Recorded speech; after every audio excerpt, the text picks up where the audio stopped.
Well, welcome to another episode of Thursday's Thought, with the series right now being The Doggone Truth. Come here, buddy, come here.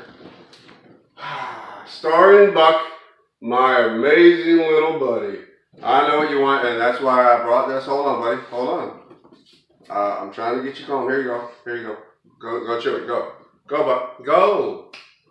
Okay. All right, well, today it's actually kind of amazing. There was a couple things I wasn't sure which one I was going to speak about, but actually between my daily Bible reading and then 3 different devotionals and even music and even part of my father's sermon, let me throw in that plug for Bay Life Assembly of God, 6923 Sheldon Road, Tampa, Florida, 33615. But was kind of confirmation on what I'm going to speak about. And our previous president, on his campaign, because all the campaign stuff's getting ready to come up, his big thing was change. And we all know not all change is good, but we all want change. Like when we're going through things, our biggest thing is we want our situations to change. We want more of our situations to change than anything else. Buck, he was out in the woods, and when he came into my house, pretty good. We had some little things here and there that we had to learn together. But then I would start coming home, and these cushions would be on the floor. He was taking them off, and I don't know, he was having fun, but he wasn't ripping anything. But I was like, man, one day just, on accident or whatever, by him grabbing him because he doesn't have thumbs, he's going to grab him with his teeth, he's going to end up puncturing the leather. And then we're going to have an issue. So I was like, come on, Buck, let's not do that anymore. So I started putting the cushions up, and if they were down, I would discipline them a little bit. It was hit or miss to where sometimes they'd be down, sometimes they wouldn't. And then one day, I don't remember if I had stayed later at work or what it was, but I came home and I was like, okay, I didn't see him run up to me like he is now. Hey, buddy, okay, I got all kinds of stuff for you. Here's another one. Here, this one's different. That's going to take some work, so go ahead. Yeah, you don't want to work? But he didn't come up to me, and I was like, man, what's going on? I came around and saw, and I thank God it wasn't in the cushion themselves, but he had pulled the cushions off, and then underneath the cushion, and behind one of the cushions, he decided to try to dig. And he dug and made a hole. Luckily, it's something that I can fix, and that even if I don't fix it, it's behind the cushion, so you can't see. Don, you're not burying the bone on here, dude. That's the problem. Talking about you right now. But so everybody was like, oh, maybe you need to put him in a crate, room, whatever you want to call it. I call it a cage, jail, solitaire. And of course, everybody's a dog psychologist. Everybody's like, oh no, he'll actually end up liking it. They feel more secure, blah blah blah. I was like, I don't know. They said he'll eventually like it. A couple months later, he still hates it. He runs from me and he looks all pitiful and everything like that. But I was like, man, you'll feel more secure. He didn't buy that either, but he hates it.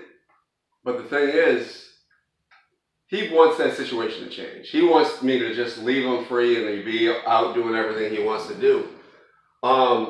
But kind of like God, definitely not God, but kind of like that, God doesn't change the situation until the situation is allowed long enough to change us. Lord knows I know that firsthand. I've been in a situation for a little bit. Seems like it's a merry-go-round. But I mean, there's the old saying in history: if you don't learn from history, you're doomed to repeat it. If you don't learn from your mistakes, it's going to happen again. And so I was just doing some reading, and a couple of things popped out in my head. Of course, you guys know Saul, and he had the thorn in his flesh, and I believe that was in 2 Corinthians 15. No, no, 2 Corinthians 12, I'm sorry. But read that story. It says that, so he is not conceited, so he doesn't boast. He was given a thorn in his flesh. And a lot of, different theologians, some say it was a physical issue. Some say it was a spiritual issue, being tormented, everything like that, spiritually. But it says that he prayed for it 3 times to God and said, hey, Buck, don't knock that over. Come here. He prayed 3 times. God, take this away, take this away, take this away. God said no. God said, my grace is enough. And God allowed that, so hey, you can't boast because I'm going to keep you humble. I'm going to keep you dependent on me. And it seems like that's kind of my thing. People in general, but definitely men, we struggle with pride. Dude, I don't have anything in that pocket, buddy. I think I gave you everything. I don't know. But here you go. Here, buck. There you go. Anyway, but, Paul being kept in check was able to do amazing things for God. I mean, he ended up writing most of the New Testament. But also, even well before him, the story of Joseph. Back in Genesis 37, it starts off where he was the favorite of the sons, and he had a dream. Everybody bowing down to him and all that stuff. So he shares it with his brothers, of course.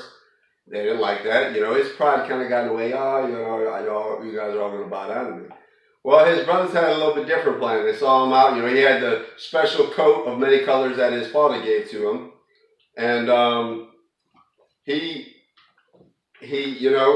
was prideful about that and everything. But then, dude, really, I love you, but come on.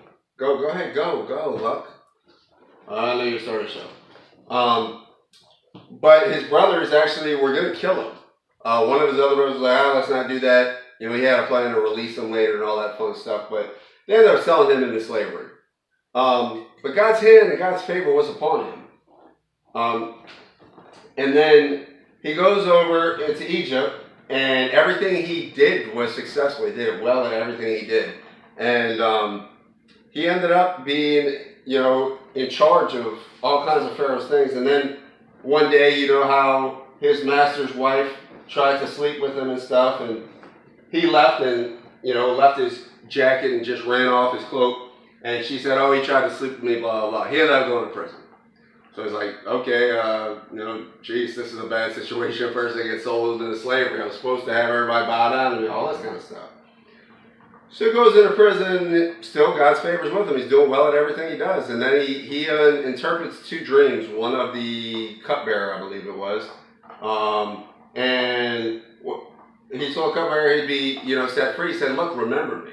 Remember me so I can get out of here. He kind of said, hey, I'm going to take this into my own hands. I'm going to get myself out of that situation, which I've done, and didn't really change things because it says God allowed the cupbearer to forget about him. 2 more years he stayed in that situation. God was definitely working on him, letting him know, hey, be dependent on me. In my time, I'm going to work everything out for the right reason at the right time. So those 2 years later, the cupbearer all of a sudden, Pharaoh has a dream and it needed to be interpreted. The cupbearer was like, oh yeah, I remember this guy in prison. And so he ends up getting out and just doing amazing things again for Pharaoh and for himself, just being successful at everything he does. And then, the famine and everything took place to where all his brothers and God's children needed help. And when I was reading, I was like, man, that's what hit me. Like, sometimes God will change the situation for his praise, honor, and glory. Be like, look what God did. So, buddy, come on, man. Sometimes, hey, Buck, what are you doing? Oh, okay. Sometimes God will allow the situation to change us. And he did, he allowed the thorn in Paul's flesh to stay there so he wouldn't stay conceited and be dependent on God. He made sure that Joseph was dependent on him and that he didn't let pride get in the way and let him out when he needed to. But also, he allowed all of that in the whole situation perfectly to save his people, from the famine that were able to be taken care of because Joseph was then in a position to where he could help out. So think about that. I mean, trust me, I am not one to say, oh, I don't want the situation. I do. My situation, even right now, with some of the different things that I'm going through, waiting on different things the doctor said I need, this, and that. And I'm seeing more and more that I need help on different things. But I want the situation to change, but the more and more I see, God's got me in this spot in my life for a reason.